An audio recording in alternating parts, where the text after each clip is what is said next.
आज हम सिविक्स का चैप्टर सेकंड स्टार्ट करेंगे। इसका नाम है अंडरस्टैंडिंग सेकुलरिज्म। सेकुलरिज्म जिसका मतलब होता है धर्म निरपेक्षता, एक ऐसा कॉन्सेप्ट जिसके अंदर सारे रिलीजन को इक्वल स्टेटस मिलता है, सबको फ्रीडम होती है अपना रिलीजन को प्रोफेस करने की, प्रोपेगेट करने की, और there is no discrimination on the basis of religion. तो क्या है सेकुलरिज्म? वैसे हमने फर्स्ट चैप्टर में भी इसको डिस्कस किया था। कुछ डिटेल से हम इसमें स्टडी करेंगे और हमें क्यों इसको पढ़ना चाहिए, क्यों इसे हमें समझना चाहिए, वो भी इस चैप्टर के अंदर हम जानेंगे। स्टार्ट करते हैं चैप्टर। मान लीजिए कि आप हिंदू हैं या मुस्लिम हैं और यूनाइटेड स्टेट्स ऑफ अमेरिका के किसी एक प्लेस के पर रहते हैं जहां पर क्रिश्चियन फंडामेंटलिज्म बहुत ज़्यादा पावरफुल है, यानी क्रिश्चियन कट्टरवादी लोग ज़्यादा हैं, और वहाँ पर आपको यूएस सिटीजनशिप भी मिली हुई है, यानी कि सिटीजन को सारे राइट्स होते हैं। वो जो राइट वहाँ के लोगों को प्राप्त है वो सब सिटीजन को सारे जो कहते हैं कॉन्स्टिट्यूशनल राइट्स हैं वो सब मिलते हैं। बावजूद इसके no one is willing to rent their house to you. कोई भी अपना मकान आपको नहीं देना चाहता। ऐसे में आप क्या महसूस करेंगे? Would it not make you feel resentful? What if you decided to complain against the discrimination and were told to go back to India? और आप जब इसकी शिकायत करने की कोशिश करते हैं तब आपको कहा जाता है कि आप वापस भारत चले जाइए, आपको यहाँ रहने की कोई ज़रूरत नहीं है, और ये आपको बहुत अधिक गुस्सा दिलाएगा। और आपका जो गुस्सा है वो दो तरह से सामने आ सकता है। First, you might react by saying the Christian should get the same treatment in the place where Hindus and Muslim are in the majority. हम भी उनके साथ वैसा ही करेंगे, जहां पर मुस्लिम या हिंदू मेजोरिटी में है, क्रिश्चियन को भी वही किया जाएगा। पर this is the form of retaliation, ये एक बदले की कार्रवाई होगी। दूसरा पहलू, दूसरा व्यू जो है इसके अंदर निकल के सामने आता है, आप इस स्थिति के खिलाफ जा सकते हैं, अपनी लड़ाई लड़ सकते हैं और न्याय के लिए आप आवाज़ उठा सकते हैं। आपको इस स्थिति से लड़ना होगा और इस डिस्क्रिमिनेशन के अगेंस्ट जो किसी रिलीजियस ग्राउंड के ऊपर, रिलीजियस प्रैक्टिस और ब्रीफ के ऊपर रोक लगाता है, उसके खिलाफ आप अपनी लड़ाई लड़ सकते हैं। दो तरीके हैं जिसके द्वारा अपना विरोध आप दिखा सकते हैं। This statement rest on the assumption that all forms of domination related to religion should end. और ये इस बात के ऊपर, ये एजम्पशन के ऊपर, इस मान्यता पर ये बात आधारित है कि किसी भी प्रकार का रिलीजियन डोमिनेंस जो है वो खत्म कर दिया जाना चाहिए। This is the essence of secularism, और यही सेकुलरिज्म का एसेंस है, मूल भावना है कि रिलीजियस बेसिस के ऊपर, रिलीजियस ग्राउंड के ऊपर कोई भी कैसा भी डिस्क्रिमिनेशन नहीं होना चाहिए। In this chapter you will read more about what is the meaning of in Indian context. और भारत के अंदर, अलग अलग देशों के अंदर सेकुलरिज्म को अलग अलग तरीके से लिया जाता है। हर देश की अपनी एक डेफिनेशन है। अमेरिका या जो यूरोपियन कंट्रीज हैं वहाँ सेकुलरिज्म का एक अलग मॉडल है, और इंडिया में सेकुलरिज्म का एक अलग मॉडल जो है वो फॉलो किया जाता है। इंडिया का कल्चर बहुत रिच है और यहाँ बहुत सारे रिलीजियस ग्रुप के लोग रहते हैं। तो हमारे यहाँ पर सेकुलरिज्म कैसा है, इसको हम इस चैप्टर के अंदर डिस्कस करेंगे। तो चैप्टर स्टार्ट करते हैं। हिस्ट्री में हमारे पास ऐसे बहुत सारे एग्जाम्पल्स हैं जहाँ डिस्क्रिमिनेशन और एक्सक्लूजन और परसिक्यूशन किया गया है रिलीजियस ग्राउंड के ऊपर। लोगों के साथ बहुत अत्याचार किया गया, लोगों को अपने सोसाइटी से बाहर निकाल दिया गया। आपने पढ़ा होगा Jews were persecuted in Hitler's Germany and how several millions were killed। और अगर आपने नहीं पढ़ा है तो आप very next class 9th class के अंदर हिस्ट्री के अंदर एक चैप्टर है rise of Hitler and Nazism, उसके अंदर आप इसको पढ़ेंगे कि किस प्रकार हिटलर घृणा करता था जूस रिलीजियस लोगों से, और मिलियंस ऑफ जूस को उसने मरवा दिया अपनी इसी सोच के चलते। Now however the Jewish state Israel treat it's on Muslim and Christian minority quite badly. और आज पूरे यूरोप के अंदर एक देश ऐसा है जहां पर जूस लोग रहते हैं, जिसको हम इजराइल के नाम से जानते हैं। बहुत फेमस देश है, इसके बारे में सुना होगा आप लोगों ने। और यहाँ पर केवल ज्यूइश लोगों को ही सिटीजनशिप मिलती है। पर यही इजराइल अब अपने यहाँ के जो उनके खुद के जो मुस्लिम और क्रिश्चियन जो सिटीजन्स है उनके साथ ये बहुत बुरा बर्ताव करता है। बाकी यूरोप के अंदर जूस लोगों के साथ बुरा बर्ताव हुआ और इजराइल भी सेम वही काम कर रहा है, यानी इसने वो जो फर्स्ट वाला जो व्यू था रिटेलिएशन, उसको इसने अपनाया। सऊदी अरेबिया का जो एग्जाम्पल है उसके अंदर देखते हैं हम, non Muslims are not allowed to build a temple, church etcetera, nor can they gather in a public place for prayers. Muslim जो कंट्रीज हैं, सऊदी अरेबिया है, वहाँ पर भी इसी प्रकार की स्थिति है। वहाँ पर अगर आप अदर देन मुस्लिम हैं तो वहाँ पर आप अपना टेम्पल, चर्च या अपना रिलीजियस बिल्डिंग नहीं बना सकते हैं, और अपनी जो रिलीजियस प्रैक्टिस है वो आपको अपने घर में रहकर करनी होती है, प्राइवेटली करनी होती है। आप किसी पब्लिक प्लेस के ऊपर अपनी किसी रिलीजियस प्रैक्टिस को परफॉर्म नहीं कर सकते हैं। And all above examples, member of one religion's community either persecute or discriminate against member of other religious community. These acts of discrimination take place more easily when one religion is given official recognition by the state or expense of other religions. इस प्रकार का जो discrimination है और अत्याचार है दूसरे लोगों के ऊपर, जो हमने ऊपर वाले एग्जाम्पल्स में देखा है, वो और बढ़ जाता है जब किसी स्टेट के अंदर किसी पर्टिकुलर रिलीजन को ऑफिशियल रिकग्निशन मिलता है, और वो स्टेट जो है वो उस रिलीजन को बढ़ावा देता है, उसको एक्सटेंड करता है, या किसी पर्टिकुलर रिलीजन को वो एक्सेप्ट अडॉप्ट कर लेता है और उसको वो बढ़ावा देता है, तब इस प्रकार का डिस्क्रिमिनेशन और ज़्यादा बढ़ जाता है। Clearly no one would wish to discriminate against because of their religion not dominated by another religion. कोई भी नहीं चाहता कि उनके साथ धर्म के आधार के ऊपर, रिलीजन के बेसिस के ऊपर डिस्क्रिमिनेशन किया जाए और उनके धर्म को डोमिनेट किया जाए किसी अदर रिलीजन के द्वारा। In India can state discriminate against citizens on the ground of their religion? क्या भारत में ऐसा होता है? लोगों को रिलीजन के बेसिस के ऊपर डिस्क्रिमिनेशन होता है या नहीं? ये हम अभी डिस्कस करेंगे इस नेक्स्ट पैराग्राफ के अंदर। What is the secularism? In the previous chapter, you read about how Indian Constitution contain fundamental rights that protect us against state power as well as against the tyranny of the majority.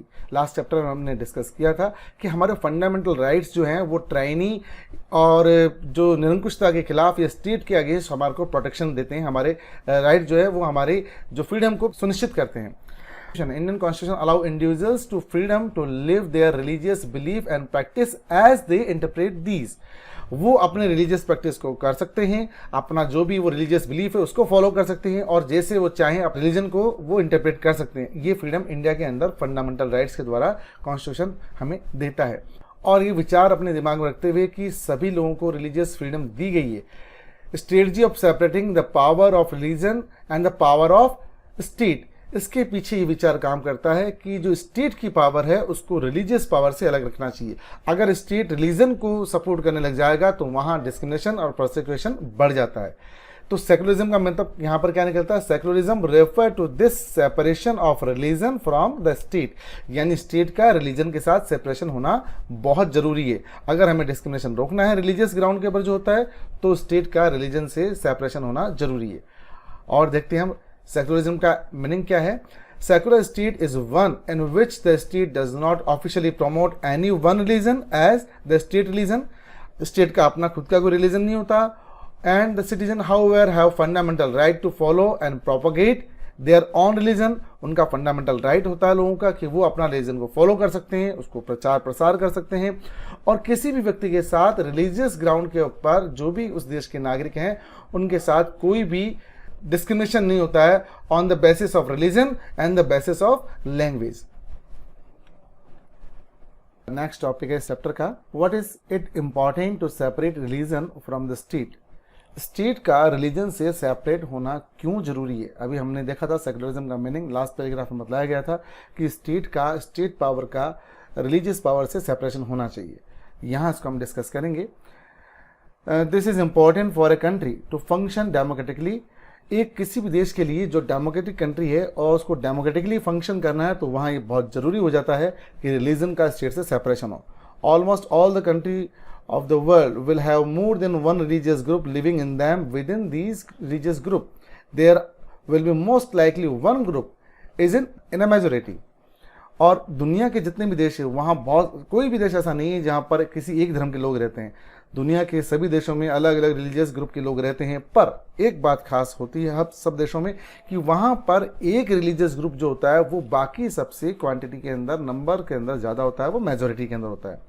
If this majority religious group has access the state power, और अगर इस religious majority वाले हैं अगर उनको state power को access करने दिया जाए और यह state power को अगर अपने हाथ में लें तो क्या होगा? then it could be quite easily to use this power and financial resources to discriminate against and persecute person of another religion. वो दूसरे धर्म के लोगों के साथ डिस्क्रिमिनेट कर सकते हैं, उनके साथ अत्याचार कर सकते हैं, और दिस ट्रायनी ऑफ द मेजोरिटी, और मेजोरिटी की जो ट्रायनी है इसका परिणाम होगा डिस्क्रिमिनेशन और जोर जबरदस्ती करना लोगों के साथ, जो जबरन उनको अपना धर्म मानने के लिए विवश कर देना, उनके धर्म को अपनाने से रोकना, इस प्रकार की जोर जबरदस्ती वहाँ पर होना शुरू हो जाती है अगर मेजोरिटी के पास स्टेट पावर आ जाती है तो।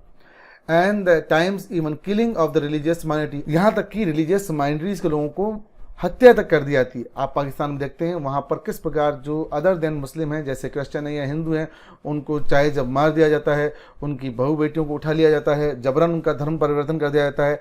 तो इस प्रकार से हम देख सकते हैं कि एक डेमोक्रेटिक कंट्री है और वहाँ पर किसी पर्टिकुलर मेजोरिटी रिलीजियस ग्रुप को अगर स्टेट पावर मिल जाती है तो वो इस प्रकार का डिस्क्रिमिनेशन करते हैं, इस प्रकार का करेक्शन करते हैं। The majority could have quite easily prevent minority from the practising their religion, उनको अपना धर्म मानने से रोका जा सकता है माइनॉरिटी के लोगों को। और any form of the domination based on religion is in violation of the rights that is democratic society guarantees to each and every citizen irrespective of their religion।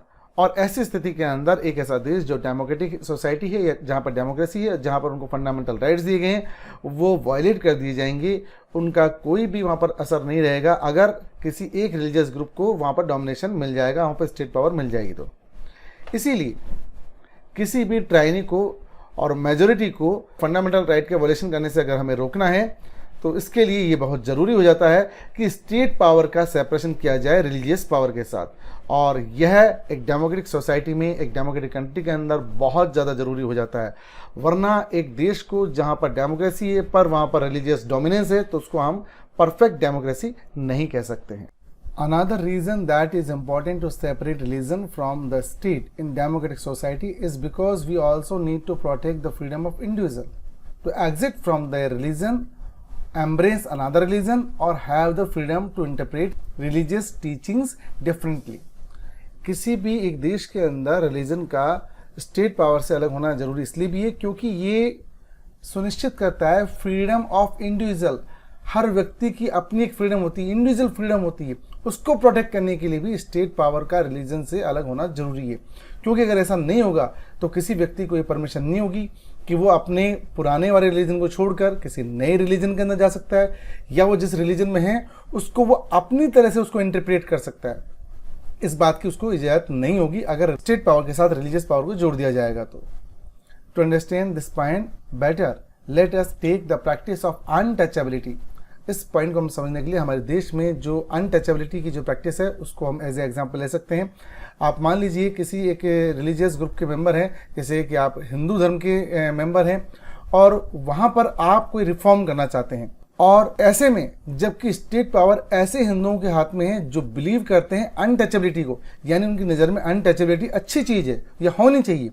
तो ऐसे में बताइए कि किस प्रकार से आप उस भेदभाव को, उस डिस्क्रिमिनेशन को दूर कर पाएंगे, जबकि कि आप उस डोमिनेंट रिलीजियस ग्रुप का पार्ट है, यानी कि आप हिंदू धर्म के सदस्य हैं, हिंदू धर्म का भारत के अंदर मेजोरिटी है, और उसके बावजूद अगर पावर ऐसे हिंदुओं के हाथ में है जो अनटचेबिलिटी में बिलीव करते हैं तो आप कुछ भी नहीं कर पाएंगे और उनकी बात को आपको मानने पर मजबूर होना पड़ेगा अगर आपके पास इंडिविजुअल फ्रीडम नहीं है या स्टेट पावर और रिलीजियस पावर को जोड़ दिया जाएगा। These members who have controlled the state power might say that there is only one interpretation of the Hinduism and that you do not have to freedom to interpret this differently। ऐसे में वो लोग कह सकते हैं कि हिंदू धर्म की केवल एक ही उसका इंटरप्रिटेशन हो सकता है और कोई दूसरा नहीं हो सकता, और आपके पास ये राइट नहीं कि उसको आप डिफरेंटली इंटरप्रेट कर सकें। इसलिए रिलीजन का स्टेट पावर से सेपरेट होना बहुत ज़रूरी है। दो रीज़न, आपके रिलीजियस फ्रीडम के लिए, सेकंड इंडिविजुअल की फ्रीडम के लिए। नेक्स्ट टॉपिक हम डिस्कस करेंगे नेक्स्ट क्लास के अंदर, what is Indian secularism. Thank you.